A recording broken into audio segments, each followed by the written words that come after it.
I thought I had the perfect family, a loving husband, Mark, who I'd been married to for 25 years, and a beautiful daughter, Chloe, who was the light of our lives. We were the picture of happiness, or so I believed. The cracks started to show subtly, so small I barely noticed them at first. It began with Chloe moving back home after college. She was 23, vibrant, and full of life. I was thrilled to have her back under our roof. Mark seemed just as happy, always doting on her, helping her with her resume, and giving her advice. That's just a father's love, I told myself. How wrong I was. The first real alarm bell rang a few months later. I came home early from a book club meeting and found the house unusually quiet. I walked into the living room, and what I saw froze me to the spot. Mark was massaging Chloe's shoulders. It wasn't just a fatherly gesture. His hands were lingering,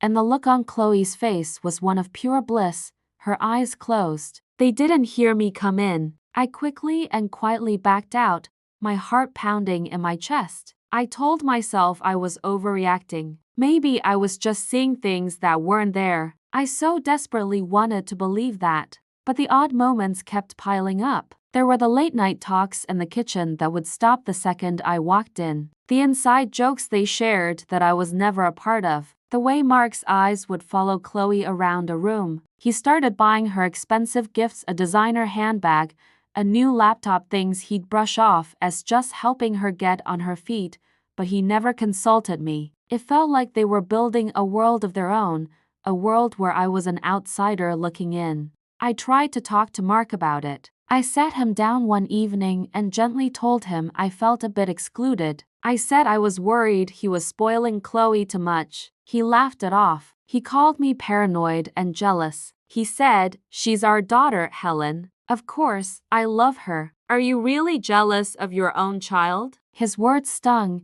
making me feel small and foolish. He twisted it around so perfectly that I started to doubt my own sanity. Was I the crazy one? Was I inventing this tension out of thin air? I backed down, letting his gaslighting silence the screaming voice in my head. The breaking point, the moment my world shattered into a million pieces, came on our 25th wedding anniversary. Mark had promised me a special dinner, just the two of us. I spent all day getting ready, feeling a glimmer of hope that maybe we could reconnect, that maybe I was wrong about everything. I put on the dress he'd always loved and waited.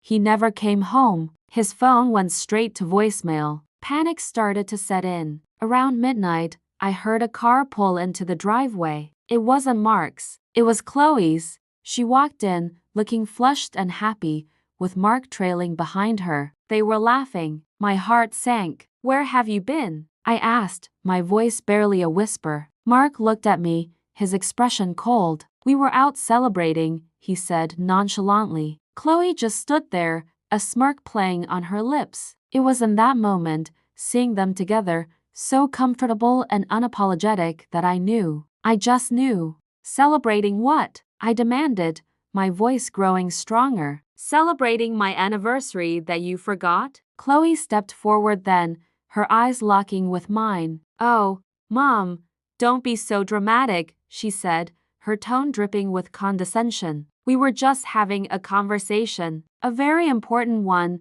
and then she delivered the blow that would change everything forever. She looked from me to Mark, a triumphant gleam in her eye. "I've asked Dad to make me his second wife," she announced, as if she were talking about the weather. The room spun. I couldn't breathe. Second wife? Was this a joke? I looked at Mark, pleading with my eyes for him to deny it, to laugh, to tell me our daughter had lost her mind. But he just stood there, his silence a confirmation more damning than any words could be. He couldn't even look at me. He just stared at the floor, a coward. The man I had loved for half my life, the father of my child, was standing by while our daughter proposed this monstrous, twisted arrangement. "What are you talking about?" I finally managed to choke out, looking at Chloe. "He's your father. He's my husband." She just shrugged, a cold, calculated gesture. "And people's feelings change, Mom. Dad and I have a connection you can't understand. A deeper one. He deserves to be happy. We both do.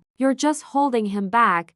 The cruelty in her voice was breathtaking. This wasn't my daughter. This was a stranger, a monster wearing her face. I turned to Mark. "Say something," I screamed, the sound tearing from my throat. "Tell her no. Tell her this is insane." He finally looked up, his eyes filled not with remorse, but with a weary resignation. "Helen," he began, his voice soft. "Chloe and I, we have been close for a while. We didn't mean for this to happen. Didn't mean for this to happen." It was a tidal wave of betrayal. Every shared laugh, every late-night conversation, every gift, it all clicked into place, forming a horrifying mosaic of deceit. "You're disgusting," I spat, the words tasting like poison. "Both of you. To do this in my home, on my anniversary."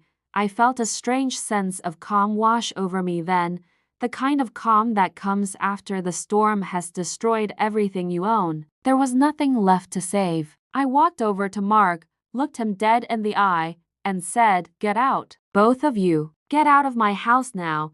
Chloe started to protest, but for the first time, Mark showed a flicker of something, maybe shame. He grabbed her arm and pulled her towards the door. I watched them leave, my husband and my daughter together. The door closed, and the silence they left behind was deafening.